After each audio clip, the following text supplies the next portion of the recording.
ઓમ સહનાવવતુ સહનૌ ભુનક્તુ સહ વીર્યં કરવાવહૈ તેજસ્વિનાવદેતમસ્તુ મા વિદ્વિષાવહૈ. ઓમ શાંતિ શાંતિ શાંતિ. આપણે ગયા વખતે સ્ટાર્ટ કર્યું ને થોડુંક જરા અઘરું હતું, તો ક્વિક આપણે હું જરા રિવ્યુ કરી નાખું છું. વર્ષ નંબર 0, આપણે એને 0 એટલા માટે કહીશું કે તમારી પાસે એ નથી. આ 13મા અધ્યાયનો આ એક શ્લોક છે, ઘણી બુકોમાં નથી પણ મારી પાસે છે, હું આપની સમક્ષ વાંચી બતાવું છું. અર્જુન ઉવાચ પ્રકૃતિ પુરુષમ ચૈવમ ક્ષેત્ર ક્ષેત્રજ્ઞમેવ ચ એતત વેદિતુમિચ્છામિ જ્ઞાનમ જ્ઞેયમ ચ કેશવ. અર્જુન કહે છે કે પ્રભુ, હું જાણવા માંગુ છું કે 6 વસ્તુ પૂછે છે. પ્રકૃતિ શું છે, પુરુષ શું છે, આપણે પહેલા જોઈ ગયા છીએ પણ ફરી હવે એ વાત કરીશું પાછા. ક્ષેત્ર શું છે અને ક્ષેત્રજ્ઞ શું છે, જ્ઞાન શું છે અને જ્ઞેય શું છે. જ્ઞેય એટલે કે જાણવા લાયક શું છે. એટલે અર્જુનના આ પ્રશ્ન પરથી ભગવદ્ ગીતાનો 13મો અધ્યાય ચાલુ થયો છે. તમારી પાસે પહેલો શ્લોક છે, એમાં ભગવાન અર્જુનને કહે છે કે અર્જુન, હવે ક્ષેત્ર વિશે ભગવાન વાત કરે છે કે તારું શરીર છે એ ક્ષેત્ર છે અને અંદરનો જે આત્મા છે એ ક્ષેત્રજ્ઞ છે. આત્મા એટલે હવે જીવાત્મા થઈ ગયો, કારણ કે દરેક વ્યક્તિની શરીરમાં હોય. એટલે અર્જુનને પછી એમ ઓચિંતું થયું કે ઓહો હો, આટલા બધા જીવાત્મા છે તો એટલા બધા ક્ષેત્રજ્ઞ પણ હોવા જોઈએ. એટલે ઇમિડિયેટલી કૃષ્ણ ભગવાનને થયું કે આ ગૂંચવાળો પણ હું દૂર કરી દઉં. એટલે ત્રીજા શ્લોકની અંદર ભગવાને, આપણે જે કહીએ છીએ કે ભગવદ્ ગીતાનો આ જે મહાવાક્ય છે, ભગવાને અર્જુનને શું કહ્યું કે ક્ષેત્રજ્ઞમ ચાપી મા વિદ્ધિ સર્વ ક્ષેત્રેષુ ભારત. ભગવાને અર્જુનને કહ્યું કે અર્જુન, ગમે એટલા જીવાત્માઓ હોય પણ એ બધાની અંદર ક્ષેત્રજ્ઞ તરીકે તું મને જાણ. એટલે એક વસ્તુ નક્કી થઈ ગઈ કે ક્ષેત્રજ્ઞ એટલે કે સચ્ચિદાનંદ સ્વરૂપ કૃષ્ણ ભગવાન છે. દેવકી નંદન નહીં, પણ સચ્ચિદાનંદ સ્વરૂપ કૃષ્ણ ભગવાન છે. હવે ચોથો શ્લોક આવ્યો, તો ચોથા શ્લોકની અંદર અર્જુને પૂછ્યું કે આ ક્ષેત્ર કેવું છે, ક્ષેત્રજ્ઞ એના વિકારો શું છે, એ બધું એમ કે જાણવાની ઈચ્છા છે. અને સાથે સાથે પૂછ્યું ભગવાન કે ભગવાન, આ બધી માહિતી તમે ક્યાંથી મેળવી? તો ભગવાને કહ્યું કે ઋષિઓએ વિવિધ છંદો અને નિશ્ચિત અર્થવાળા શ્રદ્ધાયુક્ત પદોથી જેનું આ વિવેચન કર્યું છે, એ વાત હું તને કહી રહ્યો છું. એટલે આ 5 શ્લોક પત્યા. હવે 4 શ્લોક પત્યા તમારી બુક પ્રમાણે, બરોબર છે. અને 5મો અને 6ઠ્ઠો શ્લોક જે છે એ બંને ક્ષેત્રનું સંપૂર્ણ વર્ણન કરે છે.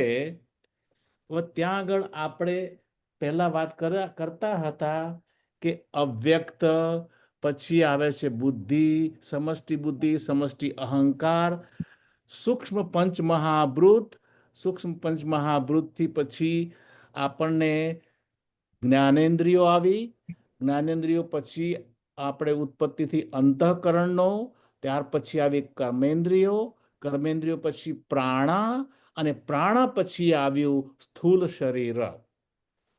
હવે આ બધી વસ્તુ આપણે ક્યાંથી લીધી છે? તો એ માહિતી મેં તત્વબોધમાંથી લીધેલી છે. હવે તત્વબોધ છે શું છે, આપણને આપણે વાત કરી લઈએ.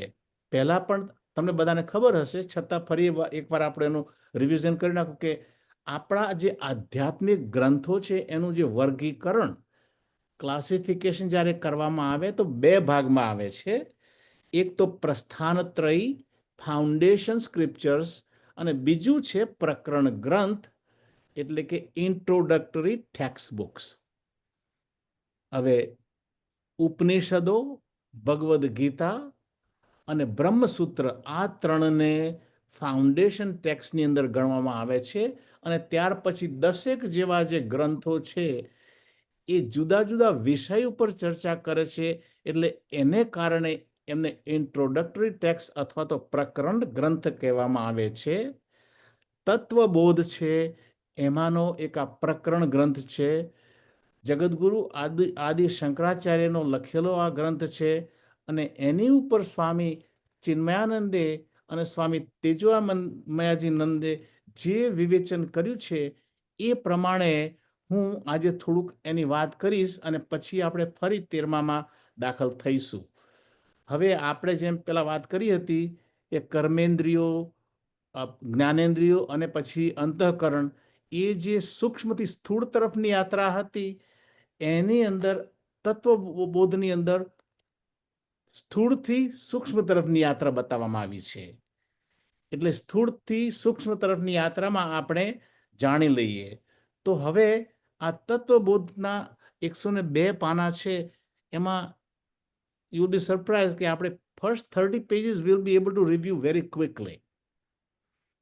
તો તત્વબોધ એનો ભગવાન શંકરાચાર્ય જે પ્રકરણ ગ્રંથ લખ્યા છે, જે ગ્રંથો લખ્યા છે, દરેક ગ્રંથની શરૂઆતમાં એક મંગલાચરણ તરીકે શ્લોક એમણે લખ્યો છે અને એ બહુ જ અતિ સુંદર પ્રાર્થના રૂપે આ મંગલાચરણ શ્લોક છે. એવા આપણે તત્વબોધનો મંગલાચરણ શ્લોક હું આપની સમક્ષ વાંચું છું. વાસુદેવ દેવેન્દ્રમ વાસુદેવેન્દ્ર યોગીન્દ્રમ, વાસુદેવ યોગીન્દ્રમ, યોગીઓના ઇન્દ્ર એટલે કે યોગીઓના ગુરુ.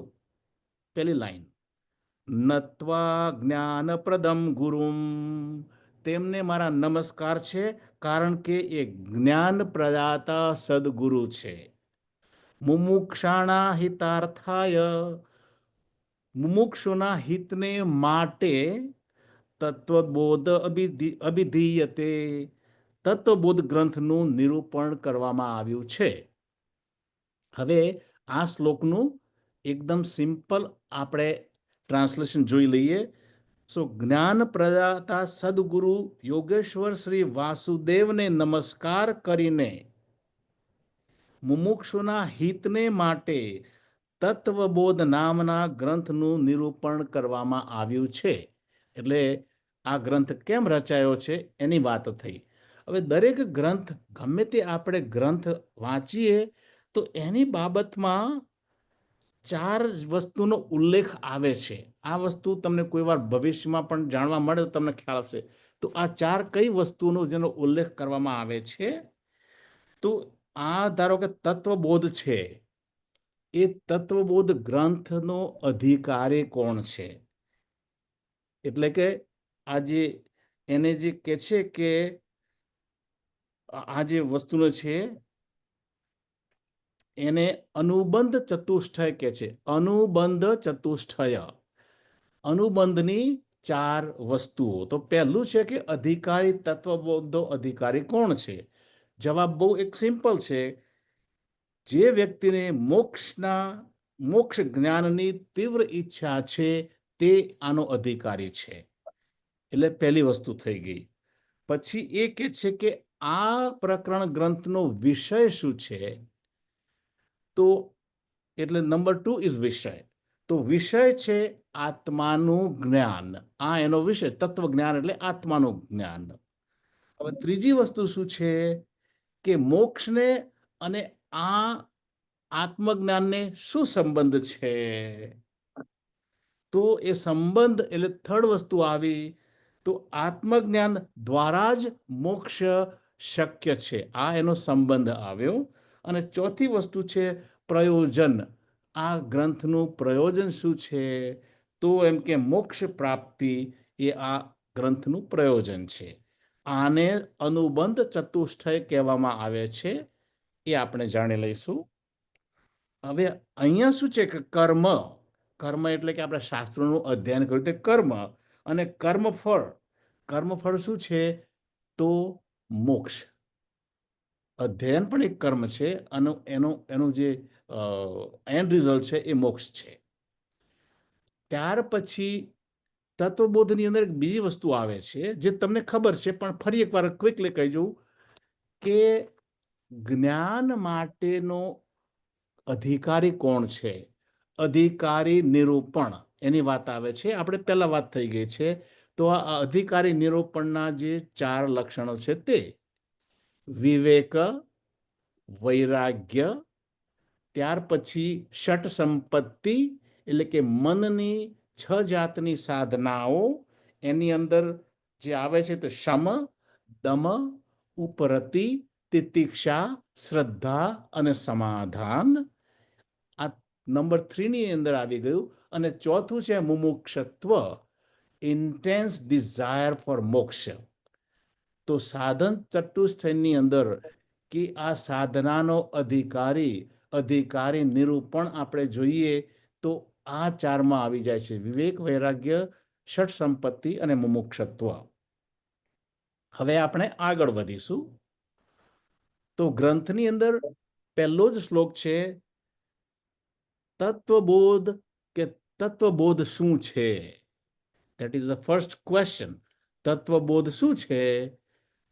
તત્વ વિવેક શું છે? તો એનો આન્સર છે, એનો જવાબ એ છે, એકમાત્ર આત્મા જ સત્ય છે, તે સિવાયનું સર્વ કંઈ મિથ્યા છે, એ પ્રકારનો દ્રઢ નિર્ધાર એ તત્વબોધ ગ્રંથનું પ્રયોજન છે.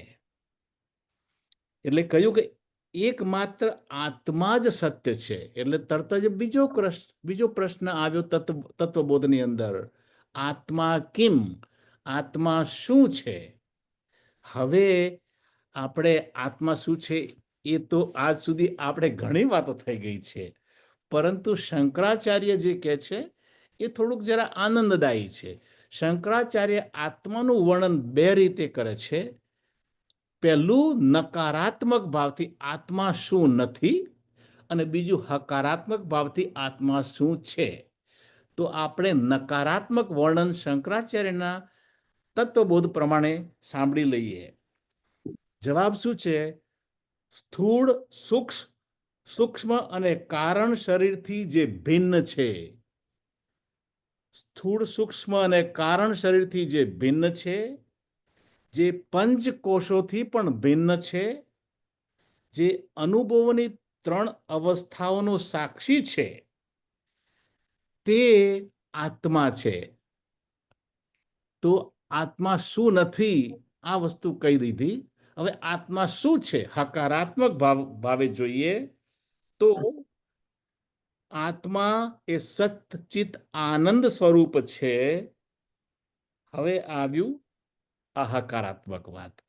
હવે થોડુંક વિચાર કરો, શંકરાચાર્ય એ અરસાની અંદર ગુરુની શોધમાં લખ્યું હતું નિર્વાણ ષટકમ. જો તમે નિર્વાણ ષટકમ વાંચશો, મનોબુદ્ધ્યહંકાર ચેતાની નાહમ ન અહમ, પહેલા 5 શ્લોકની અંદર હું કોણ નથી એનું વર્ણન શંકરાચાર્યએ કર્યું છે. આપણે જ્યાં જેમ કહ્યું તે શરીર, મન, બુદ્ધિ અને 3 અવસ્થાઓ, પંચકોશો, આ બધાનું. પછી 6થા શ્લોકમાં શંકરાચાર્યએ હું કોણ છું એનું વર્ણન કર્યું છે. અહમ નિર્વિકલ્પો નિરાકાર રૂપો વિભુર્વ્યાપ્ત સર્વેત્ર સર્વેન્દ્રિયાણા. અને પછી કે છે કે સદા મે સમત્વં ન મુક્તિ ન બંધન ચિદાનંદ રૂપમ શિવોહમ શિવોહમ. 6ઠાની અંદર હું કોણ છું, પહેલા 5માં હું કોણ નથી, ને 6ઠામાં. તો એ જ વસ્તુ શંકરાચાર્યએ આ તત્વબોધની અંદર પણ લીધી છે. હવે આપણે આત્મા શું નથી, તો આત્મા શું નથી એનું ક્યાંથી ચાલુ થાય છે? હું સ્થૂળ સૂક્ષ્મ કે કારણ શરીર નથી, એનાથી ભિન્ન છું.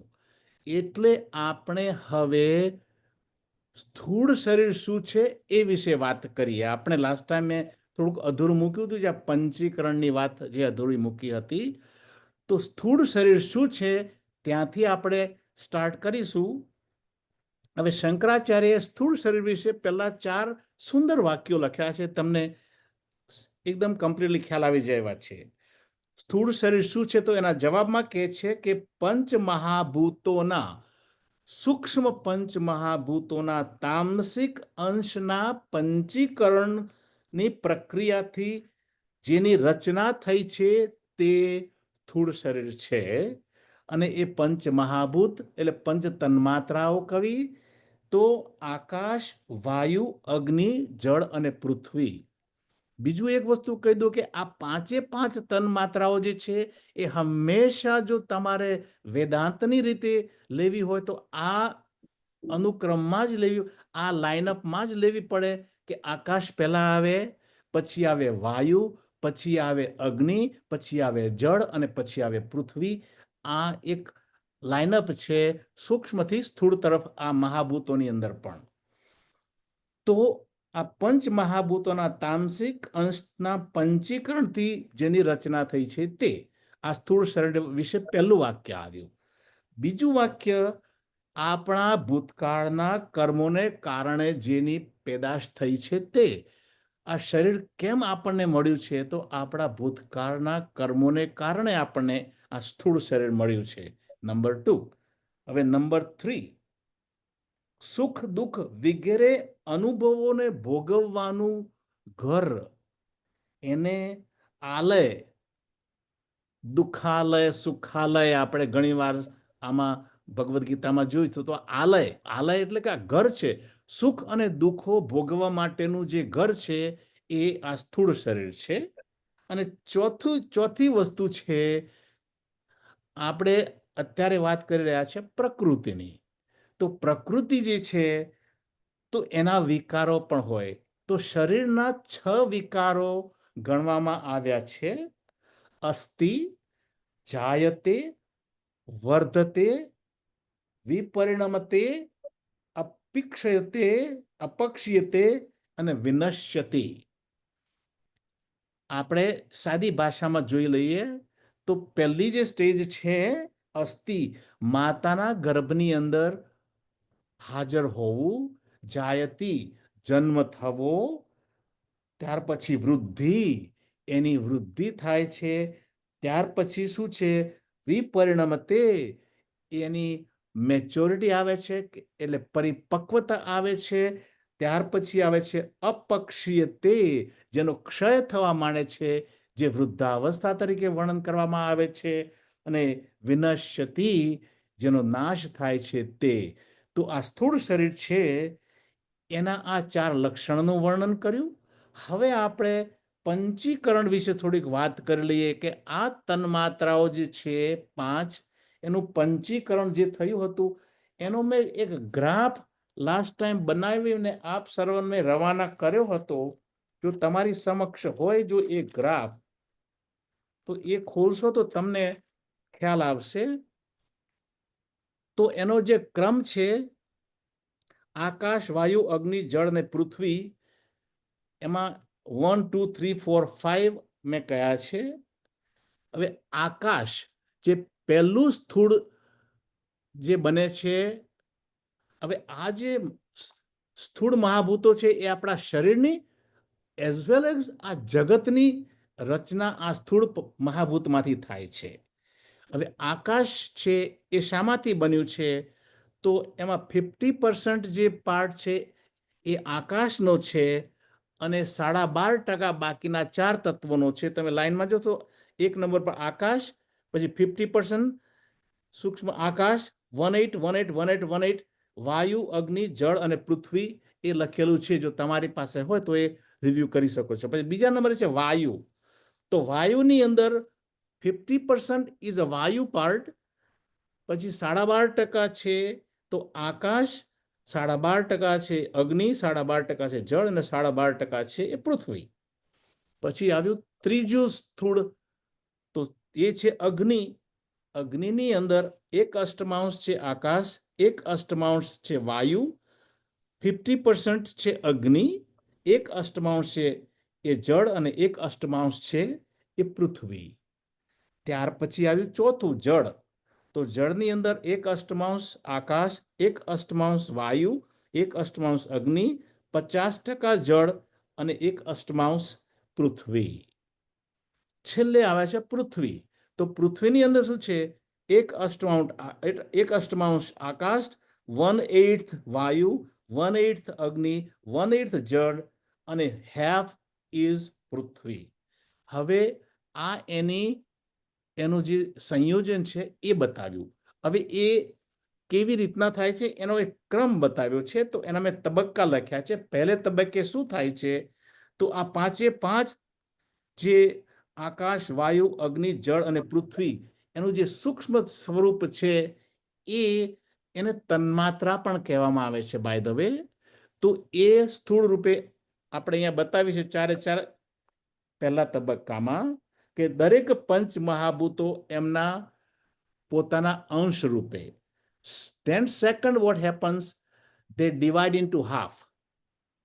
તમે જુઓ પંચીકરણના પહેલા પ્રત્યેક સૂક્ષ્મભૂતના અંશના 2 સરખા ભાગ પડે છે. they divide into half. હવે ત્રીજા તબક્કામાં શું છે? તો જે અડધો ભાગ છે તે એમનો એમ રહે છે. બાકીના અડધા ભાગના 4 ભાગ પડે છે. આ 2 વિભાગો પૈકી પ્રત્યેક તત્વનો અડધો ભાગ જેમનો તેમ રહે છે. પ્રત્યેક તત્વના બાકીના અડધા ભાગના 4 સરખા ભાગ પડે છે. એટલે 1/4 1/4 1/4. એટલે તમે આખાનો જોવા જાઓ તો 1/8 1/8 1/8 થઈ ગયો. એટલે 12.5%, 12.5%, 12.5 12.5 is 50%. હવે એ બધા ભેગા થાય છે. આકાશની અંદર 50% આકાશ અને બાકીના 12.5% બાકીના 4ના તમે નંબર 5 ની અંદર તમે જોઈશો 1 2 4 and 5. આકાશની અંદર 2 3 4 and 5 આકાશને નંબર 1 ગણ્યું છે. એટલે તમે નીચે લખો 2 3 4 5. એ 2 3 4 5 શું છે? તો એ છે વાયુ, અગ્નિ, જળ અને પૃથ્વી. પછી નંબર 2 માં તમે જોશો આકાશ. તો આકાશની અંદર ઉપર જે અડધો ભાગ છે આકાશનો છે અને નીચેનો ભાગ જે છે 1 3 4 5 આવે છે. પછી આવે છે વાયુ. અડધો ભાગ છે વાયુનો છે 1 2 4 and 1 2 4 5. વાયુનો 3rd નંબર છે ને? ના સોરી, આપણે વાયુનો 2nd નંબર. જળ પછી આવે છે જળ. એટલે આકાશ, વાયુ, અગ્નિનો આવે છે. તો અગ્નિની અંદર છે અડધો અગ્નિનો ભાગ છે 1 2 4 5. અને પછી આવે છે જળ. તો જળની અંદર 1 2 3 and 5 કારણ કે જળનો 4થો નંબર છે. અને 5મો આવે છે પૃથ્વી. પૃથ્વીની અંદર શું છે? અડધો ભાગ પૃથ્વીનો છે અને બાકીના છે 1 2 3 4 એ 12.5% આવે છે. આ પ્રમાણે પંચીકરણની પ્રક્રિયા પૂરી થતા સ્થૂળ મહાભૂતની રચના થાય છે. એટલે અને પછી ત્યાર પછી તો એના વિકારોની પણ વાત કરી છે. 5મા અને 6ઠ્ઠા શ્લોકની અંદર આપણે જે જોઈ ગયા કે આ પંચ મહાભૂતો અને ત્યાર પછી એના જે વિકારો જે છે એ મનના વિકારો છે. સુખ દુઃખ એ આપણે એમાં જોઈ ગયા. એટલે અત્યાર સુધી આપણે સ્થૂળ શરીર સુધી વાત કરી તત્વબોધ પ્રમાણે. નેક્સ્ટ ટાઈમ આપણે શરૂ કરીશું એ પહેલા થોડુંક પાછું તત્વબોધનો ભાગ આગળ લઈશું કે સૂક્ષ્મ શરીર શું છે. કારણ કે સ્થૂળ શરીર લીધા પછી હવે સૂક્ષ્મ શરીરની વાત આવશે. એટલે ત્યાંથી આપણે નેક્સ્ટ ટાઈમ સ્ટાર્ટ કરીશું. પણ હવે તો આ અત્યાર સુધીની જે ચર્ચા થઈ એ શાની ચર્ચા થઈ? તો ક્ષેત્રની ચર્ચા થઈ. ક્ષેત્ર અને ક્ષેત્રના વિકારોની ચર્ચા થઈ. હવે જે ભગવાન વાત કરવાના છે 7 થી 11ની અંદર એમાં જ્ઞાનની વાત કરવાના છે ભગવાન. તો હવે આપણે એ જોઈ લઈએ કે ભગવાન એમાં શું કહેવા માંગે છે જ્ઞાન બાબતની અંદર. તો 7 થી 11માં 20 ગુણોનું વર્ણન છે, જે આપણે હવે આપણે કરીશું.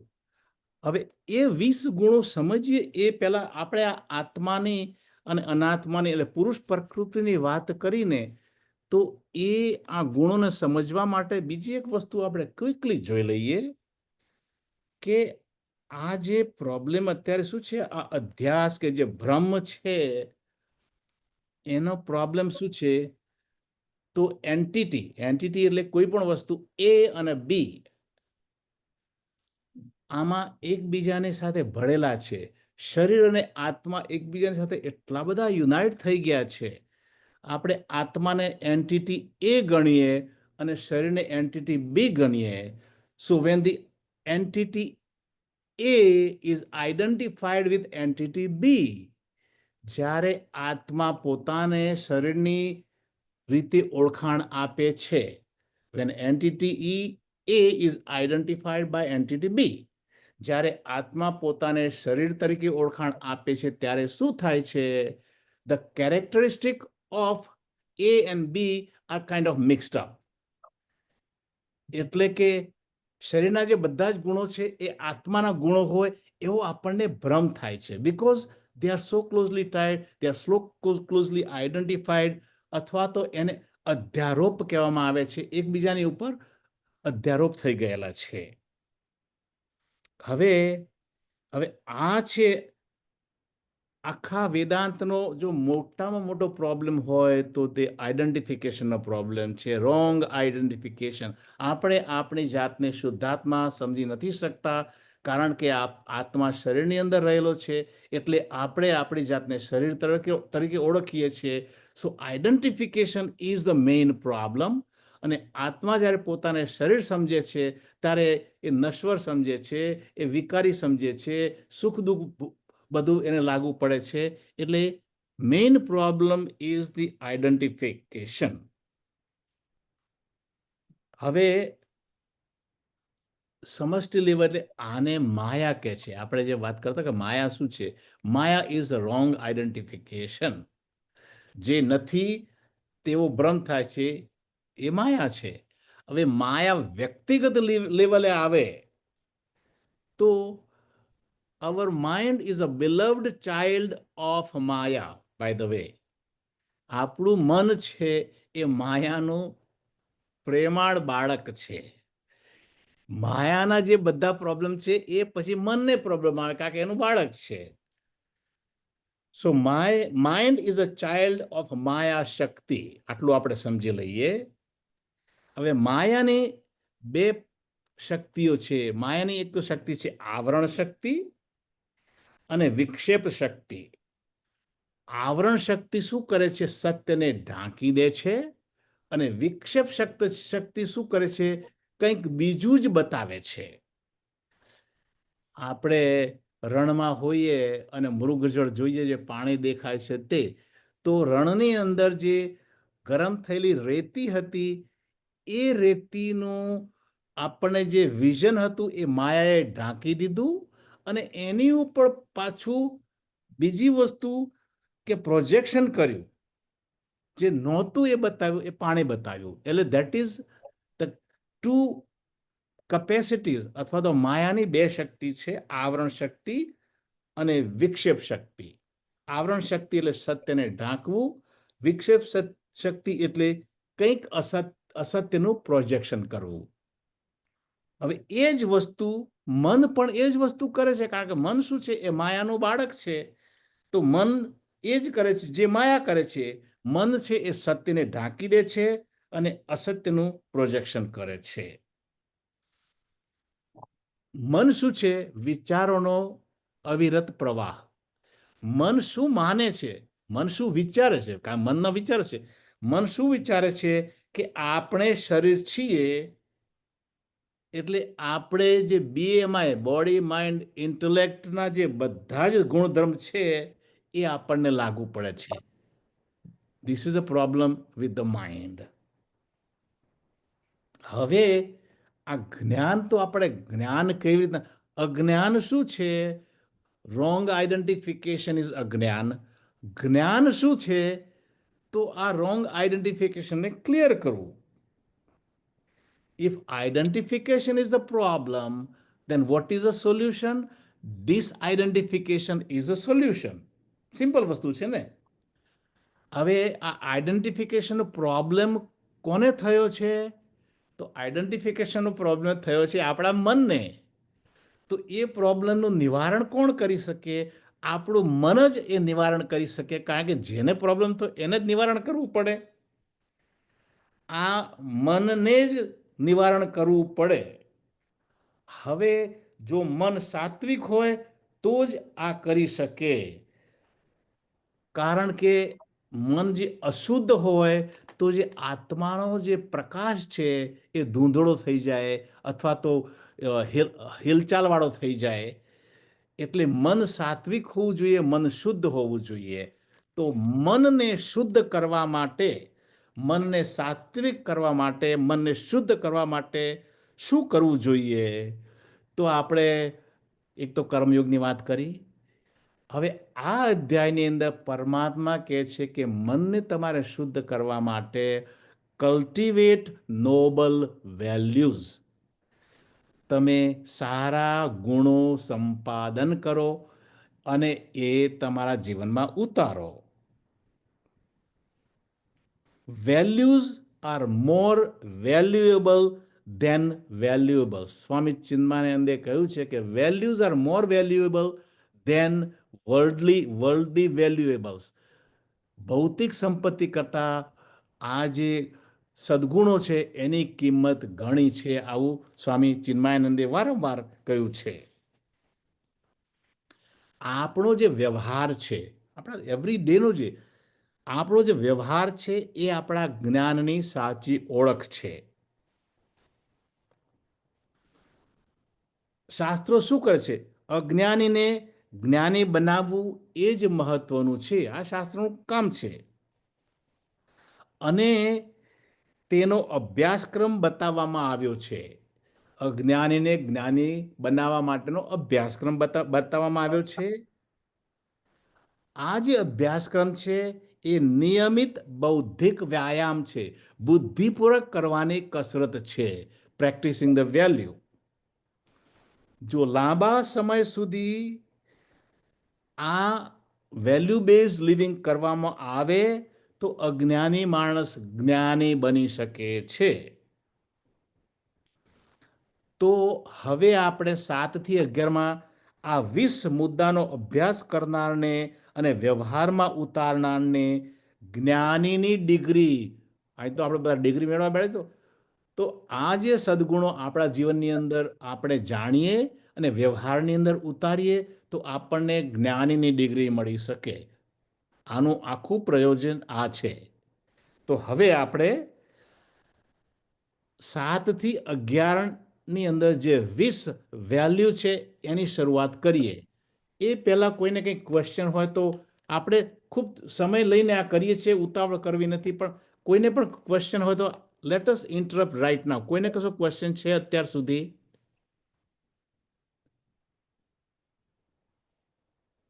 ના, Okay. મને Okay, so nobody has question. Let's just તો આપણે પહેલામાં પહેલો છે તો 7મો શ્લોક લઈ લઈએ. બરોબર છે?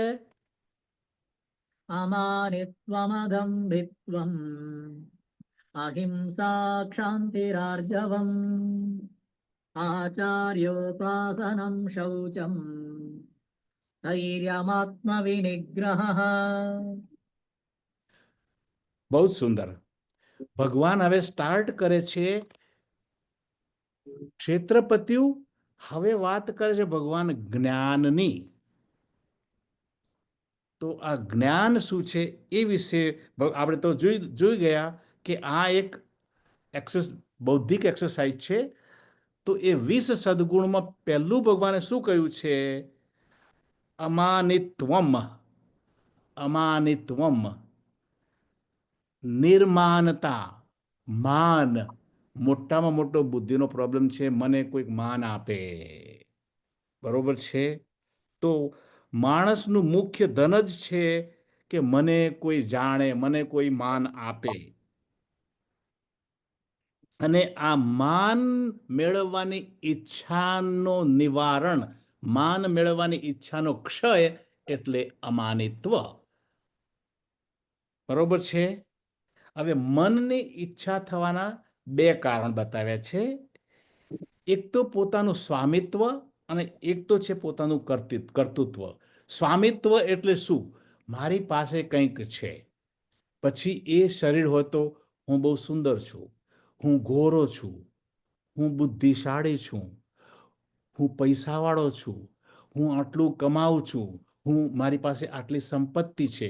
આ જે બધું જે સ્વામિત્વ છે, રૂપ, સત્તા, ધન, બુદ્ધિ, સાધનો, આ બધું જે સ્વામિત્વ છે, એ આપણને એક એક આપણને એક આપણને માનની ઈચ્છા માટે આપણને પ્રેરે છે. મને કોઈક માન આપે, આ બધી લોકો રેકગ્નાઇઝ કરે. અને બીજી વસ્તુ છે એ કર્તૃત્વ છે. કોઈ ડોક્ટરે ઓપરેશન કરીને પેશન્ટ બચ્યું તો આ મેં કર્યું. ભગવાનના હાથનું તું તો સાધન હતો, કર્યું પરમાત્માએ, જશ તને મળ્યો.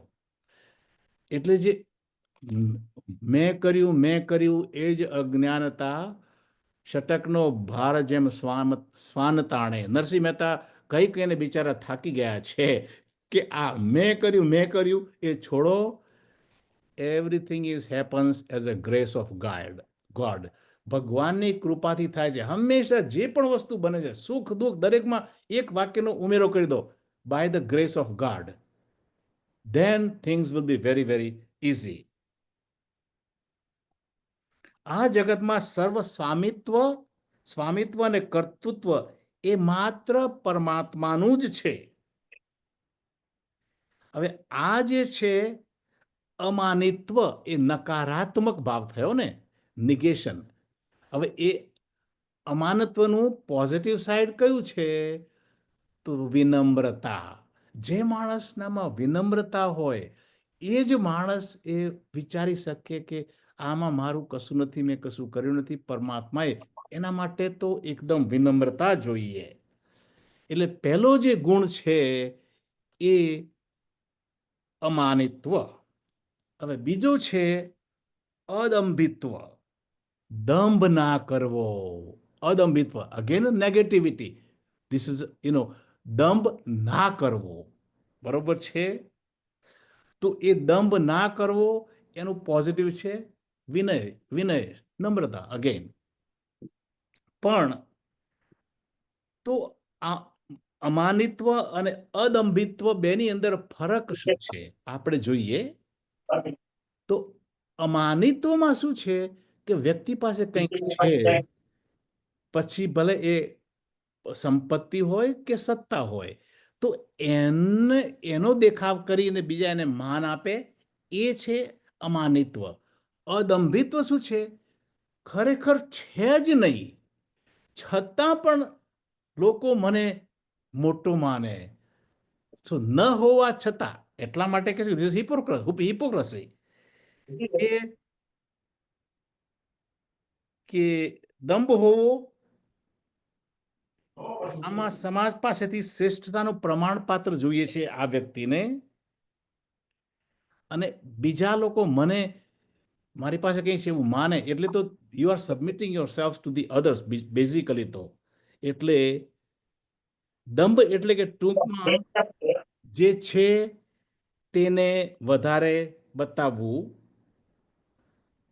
અને જે ન હોય તેનો ખોટો દંભ કરવો. છે એને એના કરતાં વધારે બતાવવું અને જે નથી એનો દંભ કરવો, એ અદંભિત્વ. બે વસ્તુ થઈ.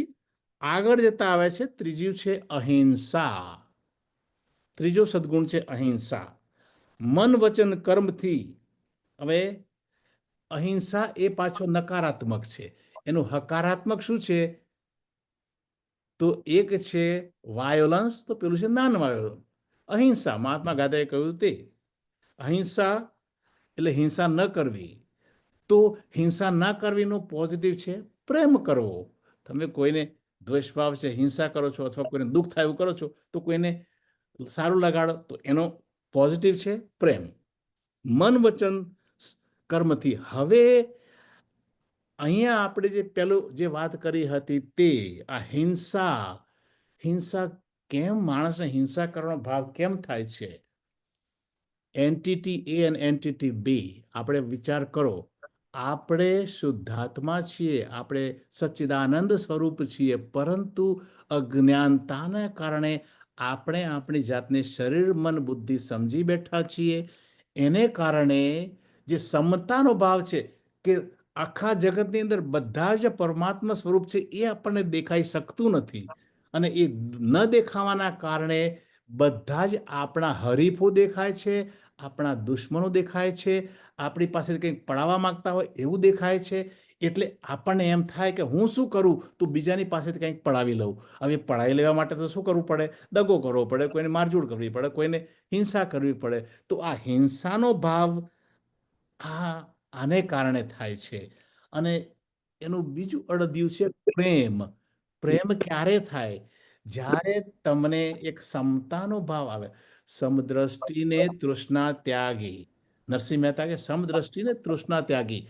તમારામાં સમદ્રષ્ટિ આવી જાય તો તૃષ્ણા, તમારી બધી ડિઝાયર્સ ખલાસ થઈ જાય, કારણ કે તમે તમારાથી જુદું કોઈ છે જ નહીં, બધા એક સરખા જ છે.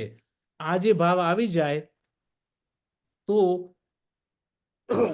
આ વિશ્વમાં સર્વ આપણું જ છે, એ પરમાત્માનું જ રૂપ છે, મારા કરતાં કોઈ જુદું નથી, મારા કરતાં કોઈ પરાયું નથી, એવું જાગે, એવું જાણવા મળે, ત્યારે જ પ્રેમ જન્મે. આત્મનમ સર્વભૂતેષુ, એમણે કહ્યું છે આપણે ભગવદ્ ગીતામાં આપણે જોયું કે બધા આત્મામાં તું પરમાત્માનું દર્શન કર. ચોથું લક્ષણ હવે આપણે જોઈએ છીએ ક્ષાંતિ. ક્ષાંતિ એટલે ક્ષમા, ફર્ગિવનેસ. એટલે કે આ મનની ઉદારતાની વાત છે. કારણ કે ઘણી વખતે પેલું છે દ્રાક્ષ ખાટી છે જેવું ના હોય. આપણી પાસે હોય, પૈસો પણ ન હોય, અને તમે ભગવા પહેરી નીકળી જાઓ કે હું એકદમ ફક્કડ ગિરધારી થઈ ગયો છું, પણ તારી પાસે પૈસો દે, તું તારી પાસે એની વાત નથી આ. જે માણસ સક્ષમ છે, શક્તિશાળી છે, અને છતાં પણ બીજાને એ માફ કરે છે, એ ખરેખર ક્ષમા છે. ક્ષમા વીરસ્ય ભૂષણમ. જે શક્તિશાળી છે, જે સાધન સંપન્ન છે, અને બીજાને માફ કરે છે. શક્તિ અને સામર્થ્ય હોવા છતાં મોટું મન રાખીને ખરાબ વર્તન કરવા વાળાને પણ માફ કરી દે તો એ માણસને આપણે શાંતિ અથવા તો ક્ષમા આપનાર આપણે ગણીશું. હવે આપણા તો બધા પુરાણોની અંદર બધી ઘણા દાખલાઓ છે, પણ આપણે જે વાત કરી રહ્યા છીએ અત્યારે ભગવદ્ ગીતાની, તો મહાભારતની અંદર એક અતિ સુંદર દાખલો છે ક્ષમાનો. એ કયો છે? તો અશ્વત્થામા જ્યારે યુદ્ધ પતી ગયું અને ત્યારે હજુ પણ એની વેરની ભાવના શમી નહોતી, અને રાત્રે આવીને પાંડવોના એના ટેન્ટમાં જઈને 5 પાંડવોને મારી નાખે છે એમ માનીને એને 5 જણના ધડ જુદા કરી નાખ્યા. વાસ્તવમાં એ પાંડવો હતા જ નહીં, પરંતુ 5 પુત્રો હતા. દ્રૌપદીના 5 પુત્રો હતા. એ 5 પુત્રોની હત્યા થઈ ગઈ, અને ત્યાર પછી તો બધા આની પાછળ પડ્યા અને અશ્વત્થામાને પકડીને દ્રૌપદીની આગળ હાજર કર્યો. હવે દ્રૌપદી અત્યારે એ શક્તિશાળી છે, કારણ કે 5 પાંડવની પત્ની છે. પેલો માણસ ગુનેગાર છે, એ ગમે તે સજા ફટકારી શકે તેમ છે, પરંતુ દ્રૌપદીએ અશ્વત્થામાને એ વખતે માફ કરી દીધો છે. આ શાંતિનું એક મોટામાં મોટું ઉદાહરણ છે, કારણ કે દ્રૌપદીને ખબર છે કે મારા 5 પુત્રો હણાવાથી, એમનું મૃત્યુ થવાથી માતા તરીકે મને કેટલું દુઃખ થયું છે. હવે એ જ દુઃખ અશ્વત્થામાની માતાને હું શા માટે આપું? આ એક ભાવ છે એના મનની અંદર, અને એ ભાવના કારણે એણે એક માફી આપી દીધી છે. આ એક બહુ સુંદર દાખલો છે આપણા ભાગવતમાંથી. ચોથી વસ્તુ છે, 5મી વસ્તુ હવે આવ્યા આર્જવમ, રુજુતા અથવા તો સરળતા, સિમ્પ્લિસિટી. આપણે કહે છે ને, ઘણા કહે કે આ માણસ બહુ સીધો છે. આપણે વાતમાં કહેતા હોય ને કે આનું ધ્યાન રાખજો, બહુ વાંકો છે. સી લોકો વાતમાં અમુક જે શબ્દો વાપરે છે એની પાછળ પણ એક રહસ્ય છે. આ સીધો છે, આ વાંકો છે. હવે ચાલતા તો બંને, કદાચ પેલો જે સીધો છે એ બિચારો વાંકો વળી ગયો હોય, પેલો જે વાંકો છે એકદમ ટટાર ચાલતો હોય, પણ એના અંદરના ગુણો જેણે પારખ્યા છે એ વ્યક્તિ કહી શકે.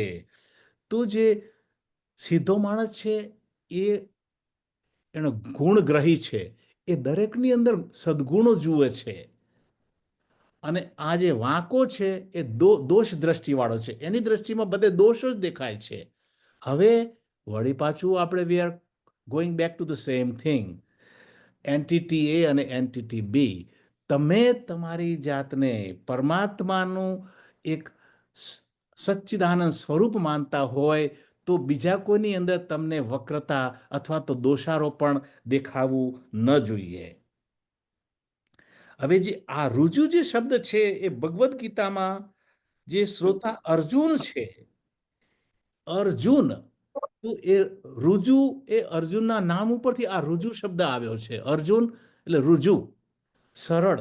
અર્જુનને ભગવાને રુજુથી સંબોધન કર્યો છે. એ આ સરળ એટલે અર્જુનના નામ પરથી આવ્યું છે. નંબર 5. નંબર 6 હવે આવે છે આચાર્ય ઉપાસના, ગુરુ સેવા, ગુરુ ભક્તિ, ગુરુના મૂલ્યોનું અનુકરણ કરવાની માનસિક ક્ષમતા. હવે ઘણી વખતે લોકો શું છે કે ગુરુ કહે છે કે મને ગુરુ નથી માનતો, પણ શ્રદ્ધા હોય તો જ ગુરુમાં મનાય. કે ઘણી વખતે ગુરુ જે કહેતા હોય એ આપણા મનની અંદર ન ઉતરે, કારણ કે આપણી બુદ્ધિ એટલા સુધી નથી પહોંચી. ગુરુ એમ કે બ્રહ્મ સત્ય જગત મિથ્યા, તો આપણે કહીએ ના ગુરુ તમે ખોટા છો, જગત સત્ય બ્રહ્મ મિથ્યા, કારણ કે જગતમાં તો દેખાય છે, બ્રહ્મ અમને દેખાતું નથી. બરોબર છે. એટલે ઘણી વખતે ગુરુના જ્ઞાનની ગહનતા આપણને ખ્યાલ ન હોય, અને એને કારણે આપણને જે ગુરુની સેવા, ગુરુની ભક્તિ, ગુરુનું જે માન મર્યાદા છે એ આપણે ન જાળવતા હોય, તો આપણે ખૂબ યાદ રાખવું જોઈએ કે ગુરુ જે કરે છે, ગુરુ જે એનું આપણે આચરણ કરવું જોઈએ. કારણ કે ભગવદ્માં કહ્યું છે ગુરુ એટલે મહાન જ્ઞાની છે, અને યદ યદ આચરતી ઉત્તમ પુરુષો, જે ઉત્તમ માણસો જે વસ્તુનું આચરણ, ભગવદ્ ગીતાના સેકન્ડ ચેપ્ટરમાં ભગવાને અર્જુનને કહ્યું કે અર્જુન, તું કરીશ તો તું આ સેનાનો નાયક છે, તું જે કરીશ એ બધા એ પ્રમાણે આચરણ કરશે. એટલે કે આ વસ્તુ ખૂબ જ અગત્યની છે. યદ યદ આચરતી શ્રેષ્ઠ તત દેવ ઇતરો જન, બીજા માણસો પણ એ પ્રમાણે જ કરશે. આચરે તે આચાર્ય, જે સારું આચરણ કરે છે તે આચાર્ય. આચાર્ય શબ્દ એની ઉપરથી આવ્યો છે, આપણે જાણવા છે. અને ત્યાર પછી નંબર 7 આવે છે શૌચમ. શૌચમ એટલે શુદ્ધિ. હવે શુદ્ધિ એટલે કે આ સ્નાન લઈને કરવાની શુદ્ધિ છે એની અહીંયા વાત નથી. પવિત્રતા, સ્વચ્છતા, મલિનતા રહિત, પણ આ જે છે તે આંતરિક શુદ્ધિ છે. આપણે હમણાં પહેલાં વાત કરી કે આ મનનો પ્રોબ્લેમ શું છે કે રોંગ આઈડેન્ટિફિકેશન. અને રોંગ આઈડેન્ટિફિકેશન કેમ કરે છે? કારણ કે મનમાં શુદ્ધતા નથી, સાત્વિકતા નથી. તો આ એ સાત્વિકતાની વાત અહીંયા થઈ રહી છે, શૌચમ. તો મનની અશુદ્ધિઓ બને તેટલી દૂર કરો. હવે મનની અશુદ્ધિઓ ક્યારેક દૂર થાય? મનની અશુદ્ધિઓ આપણે પહેલાં જોઈ ગયા છે. રાગ, દ્વેષ, ક્રોધ, લોભ, મદ, મત્સર, આ મનની અશુદ્ધિઓ છે. તો મનની અશુદ્ધિઓ પણ, એ બધી અશુદ્ધિઓ છે એની જનેતા છે ઈચ્છા. ભોગવવાની જે ઈચ્છા છે એને કારણે બધા જ આ જે મનની અશુદ્ધિઓ છે એનો જન્મ થાય છે. એટલે કે એવું કહે છે કે જે બ્રહ્મ જ્ઞાન છે એ ડિઝાયરલેસ સ્ટેટ છે. તો ઈચ્છા કેમ થાય છે? કારણ કે આપણી અંદર જે વાસનાઓ પડી છે એ વાસનાઓ છે, તો આપણી બુદ્ધિની અંદર ઈચ્છા પેદા કરે છે. વાસના એટલે આપણે પહેલા વાત કરી ગયા છે કે કોઈક માણસને સિગરેટની આદત હોય, કોઈક માણસને બીજી ગમે તે કઈ આદત હોય, તો એ એની અંદર એટલી બધી પ્રિન્ટ થઈ ગઈ હોય છે એના ચિત્તની અંદર કે એને જ્યારે ઓકેઝન મળે ત્યારે એની ઈચ્છા થઈ આવતી હોય છે. એટલે એ વાસનાને કારણે ઈચ્છા જન્મે છે અને ઈચ્છાને કારણે આ બધા જ અનિષ્ટ તત્વો જન્મે છે. ઈચ્છા ન પૂર્ણ થાય તો ક્રોધ આવે છે. ઈચ્છા પૂર્ણ થાય તો આપણને લોભ આવે છે. ઈચ્છા આપણા કરતાં વધારે બીજાને કોઈને મળી જાય તો આપણને એની અંદર આપણને ઈર્ષા આવે છે. એટલે આ બધા જ જે અનિષ્ટ તત્વો જે છે, જે મનની જે અશુદ્ધિઓ છે, એ બધી અશુદ્ધિઓનું કારણ છે. તો દુન્યવી ઈચ્છાઓ, selfish desires is a root cause of all the problems. અને જ્ઞાન દ્વારા મન શુદ્ધ બને છે, આપણા વિચારો શુદ્ધ બને છે. જ્ઞાન દ્વારા જ આપણને ખબર પડે કે હું કોણ છું અને હું કોણ છું. હું આત્મા છું, તો આત્મા એ પૂર્ણત્વ સ્ટેજ છે. આત્મામાં કોઈ પણ જાતની અપૂર્ણતા નથી. ઈચ્છાઓ ક્યારે થાય? કોઈ પણ વસ્તુની અપૂર્ણતા દેખાય ત્યારે ઈચ્છા થાય. આત્માને તમને સાથે એકદમ એ આઈડેન્ટિફિકેશન થઈ જાય તો એમાં પૂર્ણતા આવી જાય. પૂર્ણતા આવી જાય એટલે કોઈ પણ જાતની ઈચ્છા ના આવે. આ સર્વાંગ વિશુદ્ધિની વાત છે.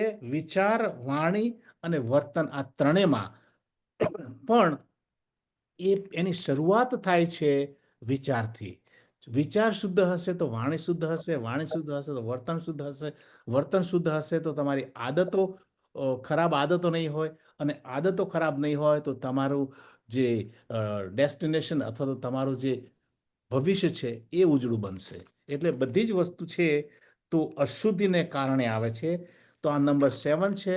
હવે નંબર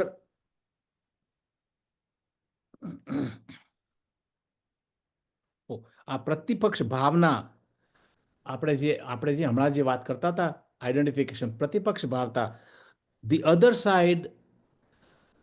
સાઇડ થોટ. એક બાજુ મન સમજે છે કે જગત એ સુખનું ઉદ્ભવ સ્થાન છે. આ છે પ્રતિપક્ષ ભાવ. જ્યારે જગત ઉદ્વેગ આપે છે તો વિચારોને ભગવાન તરફ વાળતા એક સુખ શાંતિનો અનુભવ થાય છે. પ્રતિપક્ષ ભાવ એટલે કે નિરંતર એ યાદ રહે કે ભગવાન જ સુખનું ઉદ્ભવ સ્થાન છે. નિરંતર જો યાદ રહે કે તો જ આપણને, અને આ ક્યારે બને કે વારંવાર અભ્યાસ આપણે એ પ્રમાણે કરતા રહીએ તો જ એ વસ્તુ આપણે એક આદત બની જાય છે. તો આ જે આપણે જે વાત કરી તે શૌચમની વાત કરી. નંબર 8 છે સ્થૈર્યમ. સ્થિરતા. મનના બે અશુદ્ધિઓ આપણે પહેલા વાત કરી હતી. એક તો મન ચંચળ છે અને એક તો મન અશુદ્ધ છે. તો આપણે 7મામાં જોઈ ગયા શુદ્ધિ માટે.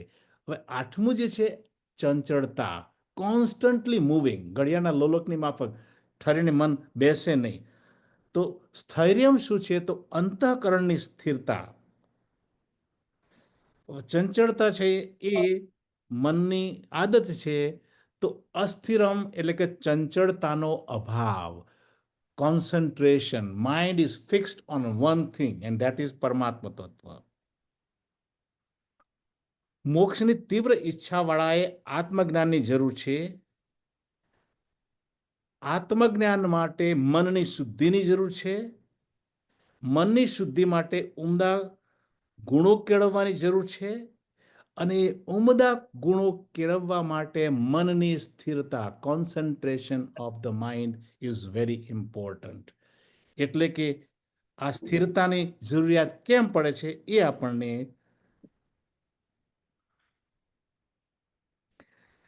બ્રહ્મને જાણવા સ્થિર બુદ્ધિની જરૂર છે. માટે જ ભગવાન 12મા અધ્યાયના 19મા શ્લોકમાં આપણે જોઈશું તો સ્થિરમતીની ભગવાને વાત કરી છે. તારી બુદ્ધિને સ્થિર કરી દે. સ્થિરમતી ક્યાં આગળ? પરમાત્મા તરફ. એના 19મો શ્લોક જે છે આપણા 12મો અધ્યાય હમણાં જ ભણી ગયા એમાં આવે છે આ વાત.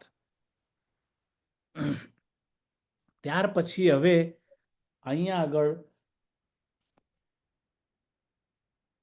સંયમ હવે આ જે 9મો છે એ પણ આત્મવિનિગ્રહ, એ પણ 7મા શ્લોકમાંથી છે. આ 9 લક્ષણો 7મા શ્લોકમાંથી લેવામાં આવ્યા છે. આત્મવિનિગ્રહ. હવે આત્મવિનિગ્રહ, વિનિગ્રહ એટલે કંટ્રોલ. હવે આત્માનો કંટ્રોલ આપણે ભગવદ્ ગીતાની અંદર ઘણી વખત આપણે જોઈએ છીએ કે શબ્દાર્થ અને ભાવાર્થ. તો અહીંયા આપણે આ શબ્દાર્થ નથી લેવાનો, એનો તત્વાર્થ લેવાનો છે, એનો ભાવાર્થ લેવાનો છે. આત્મવિનિગ્રહ એટલે અહીંયા આત્માની વાત નથી, પરંતુ મન અને ઇન્દ્રિયો એને કંટ્રોલ, વિનિગ્રહ, એની વાત અહીંયા કરવામાં આવી છે. ભગવાને મનને અભ્યાસ તથા વૈરાગ્ય દ્વારા કાબુમાં લાવવાની જે આગળ વાત કરી છે, ચોથા અધ્યાયની અંદર આપણે અભ્યાસ એનો તો કૌંતેય વૈરાગ્ય, એ પ્રમાણે ભગવાને અર્જુનને કહ્યું હતું. એણે કહ્યું કે પ્રભુ ધીસ ચંચલ હિ મનો, આ મન તો બહુ ચંચળ છે ભગવાન, અને બહુ પેલું સ્ટબર્ન છે. ત્યારે ભગવાને કહ્યું કે તું એનો અભ્યાસ કર. અભ્યાસ પોતાના લક્ષ્યની અંદર મદદ કરે છે, અને એને માટે આ પ્રવૃત્તિ નિરંતર વારંવાર કરવી પડે છે. એક તો આત્મનિગ્રહમાં આ બે વસ્તુ છે, એક તો અભ્યાસ અને બીજું વૈરાગ્ય. આપણને આપણા લક્ષ્યથી દૂર કરે એવી વિક્ષેપકારી પ્રવૃત્તિઓથી મનને દૂર રાખવું. એટલે અહીંયા ટૂંકમાં મનના સંયમની વાત છે કે મનને સંયમિત કેવી રીતે કરવું.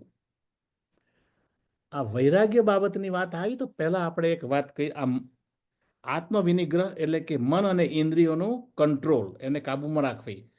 તો ભર્તુહરિ એક બહુ સુંદર વસ્તુ કહીએ છીએ. ભર્તુહરિનું નામ તો બધા સાંભળેલું, તો બહુ જ્ઞાની મહાત્મા થઈ ગયા Bhartrihari.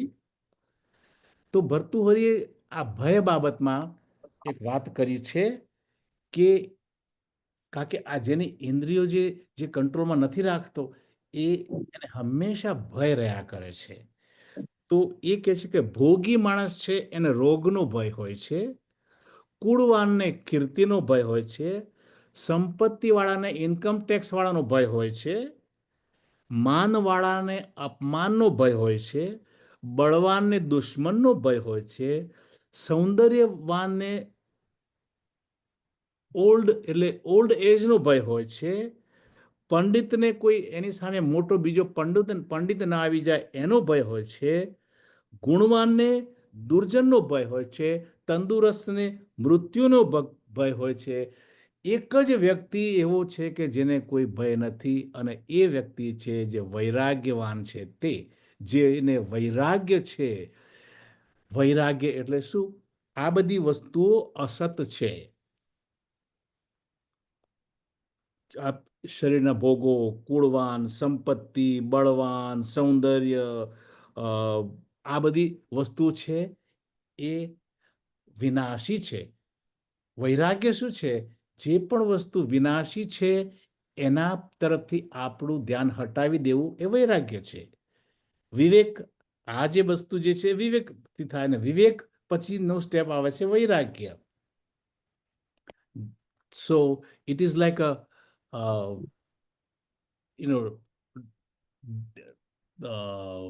is dispassion, actually dispassion for the things that are not permanent. That is basically what it is. તો હવે અત્યાર સુધી આપણે એક જ શ્લોક, પરંતુ 9 આપણે સદગુણોની વાત કરી શક્યા છીએ, અને બાકીના હવે જે 4 શ્લોક છે 8, 9, 10, 11, એમાં બાકીના 11 સદગુણોની વાત આવે છે. એ હવે આપણે નેક્સ્ટ ટાઈમ લઈશું, પરંતુ અત્યારે હવે આપણો સમય પૂરો થઈ ગયો છે. એટલે મને એમ લાગે છે કે કોઈને કંઈ ક્વેશ્ચન હોય તો આપણે વાત કરી, અને we will carry the same thing from next time. તો કોઈને મનમાં કંઈ ક્વેશ્ચન હોય તો હસમુભાઈ તમારે 2 શબ્દો કંઈ એડ કરી શકતા હો તો પ્રભુ આવી જાઓ. ચોક્કસ.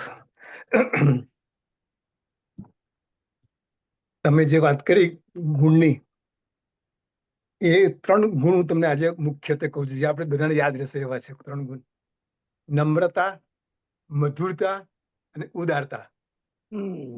આ 3 ગુણો યાદ રાખો: નમ્રતા, હમ. મધુરતા અને ઉદારતા. નમ્રતા તમે સમજાયું કે બરોબર ભલે છે. મારામાં શક્તિ છે છતાં પણ હું સહન કરી લઉં છું, એમ આપણે નમ્ર રહેવાનું એમ. Yeah, એટલે બરોબર છે. આપણો અહમ ઈગો છે એ જ થાય. મધુરતા એટલે આપણે પ્રિય, હિતકારી, સત્ય વાણી બોલવાની, જેથી કરીને જે નમે એ બધાને ગમે, અને જે મધુર બોલે એ પણ બધાને ગમે. બરોબર છે. બરાબર. અને ઉદારતામાં કેવું છે કે આપણો સ્વાર્થ જશે, આપણે પાસે જે કંઈ છે એકલું ધન નહીં, પણ આપણે ધારો કે આપણે પાસે જ્ઞાન હોય તો જ્ઞાન પણ વેચીએ, ઇવન આપણે શરીર સારું હોય તો આપણે મદદ બી કરીએ કોઈને, તો આ ઉદારતા કહેવાય. એટલે નમ્રતા, મધુરતા અને ઉદારતા, આ 3 ગુણો આપણે યાદ રાખીએ. આખું વીક આપણે વિચારીએ આ 3 ગુણ પર. બરોબર છે. પરંતુ આ અને બધું આપણે જે એ તો કહીએ છીએ, ત્રણ મને લાગે મુખ્ય આવી જતા લાગે મુખ્ય છે. નમ્રતા, મધુરતા અને ઉદારતા. અને નમ્રતા, આટલું મધુરતા, કહીશું તો ઉદારતા. આપણે મહાનતા આવી જશે. આટલું કરીએ તો મહાનતા. બહુ જ સુંદર નમ- વાત કરી તમે. નમ્રતા, મધુરતા, ઉદારતા અને છેલ્લે આવશે મહાનતા. હવે આપણે બીજું આ બધા ગુણ બરાબર છે, પણ તમે જોશો ને તો આપણે 90% આપણા જે થોટ્સ છે ને, they are determined by our what we see અને what we hear. આપણે શું જોઈએ છે અને આપણે શું સાંભળીએ છીએ એની પર ઘણો આધાર રાખે છે આપણા વિચારોનો. આપણા વિચારો એમ જ છે. ધારો કે મેં જલ્દી જોઈએ એટલે મને ખાવાનું મન થયું, બરાબર. એટલે આપણે શું જોઈએ છે અને શું સાંભળીએ છીએ એની પર આપણા થોટ્સ બને છે. અને એવા થોટ્સ હમ. બને એટલે પછી આપણે ધીરે ધીરે એ પરિણામે કરવામાં આવે કે ના, ચાલો આપણે ઈચ્છા જાગે એટલે આપણે આ કરીએ એમ. હવે ઈચ્છા કરીએ એટલે શું થાય કે એ ઈચ્છા આપણી પૂરી થાય, પણ ઘણી વાર આપણી ઈચ્છા પૂરી નથી થતી. તો જયારે ઈચ્છા પૂરી ના થાય તો શું થાય? આપણે ટેન્શન થાય, એન્ઝાયટી થાય, સ્ટ્રેસ થાય. તો ભગવાને એક બહુ સરસ ડિવાઇસ મૂકી છે આપણામાં. હવે આ જે બધી ઈચ્છાઓ થાય છે બધી આપણામાં, કે જે આપણે જે કંઈ વિચારો કરીએ છીએ બધા, આ બધા વિચારો આપણા માઇન્ડમાં રેકોર્ડ થાય છે. આપણે ખબર નથી પણ એ રેકોર્ડ થયા કરે છે. અને આપણું માઇન્ડ એવું રેકોર્ડર છે કે એમાં ઇન્ફાઇનિટ જીબી છે એની, એટલું રેકોર્ડ થયા જ કરે છે. એટલે એ જે રેકોર્ડ થયું હોય એ આપણી બને છે વાસના બને છે. તમે જે કહ્યું ને વાસના બને છે, એ બીકોઝ ઓફ ધીસ, કે આપણે જે કંઈ જોયું હોય દુનિયામાં, કે જે કંઈ સાંભળ્યું હોય, તો આપણે જે કંઈ જોયું એટલે મીન્સ વાંચવાનું પણ આવી ગયું. એમાં ધારો કે કોઈ તમને ગંધ બી આવી ગયા, કે તમે કોઈ ફૂલ જોયું તો તમે જોવાનું મન થયું, ફૂલ જોયું એટલે એને ગંધ આવી અને તમે તોડવાનું મન થયું પાછું, એટલે બધું આવી ગયું અંદર. તો ભગવાને એક સરસ ડિવાઇસ મૂકી છે, સેફ્ટી ડિવાઇસ, કે એ નીકળી જાય જે ઈચ્છા પૂરી ના થાય એના માટે. તો શું થાય કે જ્યારે આપણે સૂઈ જઈએ ત્યારે એ ઈચ્છા આપણી સપનામાં પૂરી થાય છે, બરાબર. હવે એ પૂરી થાય એટલે આપણું ભગવાને આ સરસ ડિવાઇસ મૂકી છે કે ઈચ્છા પૂરી થઈ જાય છે. તો આપણું સપના કેવું આવે છે એની પરથી આપણને ખબર પડશે કે આપણે કેટલા જગતમાં છે કે કેટલા સ્પિરિચ્યુઅલમાં છે. સ્પિરિચ્યુઅલમાં તમને જેવા સપના આવે એની પર તમે નક્કી કરી શકો છો કે તમે કેવા છો. તો માટે આપણે શું કરવું જોઈએ કે આપણે જોવાનું એવું રાખવું જોઈએ, આપણો વ્યવહાર એવો કરવો જોઈએ, આપણે સાંભળવાનું એવું રાખવું જોઈએ કે જેથી આપણે સપના પણ સારા આવે. કદી સપનામાં આપણે એવું આવ્યું છે કે માણસ મંદિર ગયા આપણે દર્શન કર્યા અને આપણે આ કીર્તન કર્યું કે આ પાઠ કર્યા, એવું સપનું આવ્યું છે? નથી આવતું આપણને. ઘણી વાર આપણે સપના બીજા જ આવે છે. તો સપનું એ જ આપણું એક ટેસ્ટ છે કે આપણે કેટલા સ્પિરિચ્યુઅલમાં આગળ વધ્યા કે નથી વધ્યા. એટલે આ એક મારે તમને કેવું હતું. એટલે આપણે જય શ્રી કૃષ્ણ. જય શ્રી કૃષ્ણ. બીજા કોઈને કંઈ બોલો, 2 શબ્દો કહેવા હોય તો, અથવા તો આપણે નેક્સ્ટ વીક પાછા આગળથી ચાલુ કરીશું. યુ નો ઈશ્વરભાઈ ને હસમુખભાઈ, હા આપણે તમે ઓલવેઝ કહેતા હોય છે કે બધા જ ઈશ્વર પ્રમાણે છે, બધાના આત્માઝ આર કનેક્ટેડ. સો બેડ કેરેક્ટર લોકો હોય એ બધાની સાથે આપણે કેવું વર્તન કરવું જોઈએ? It's very difficult to understand. કહો મને. આપણે ખબર તો છે ગીતામાં છે જ, ગીતામાં છે જ. ભગવાન અર્જુને કહ્યું છે કે તમે છેક છેલ્લે સુધી તમે ઉપાય કરો એટલે સમજાવવાનો. જ્યાં ના સમજે તો પછી તમે લડી શકો છો, તમે તમે એ કરી શકો તમે એને 100%. એટલે શું કરી શકો તમે એમને? તમે ના તમે સમજે તો? તમે સામ અન્યાયી દામ સામે તો લડી દમ શકો અને છો, છેલ્લે દંડ. આપણે જે દંડ આપી શકે. પાંડવો કૌરવોમાં જે હા.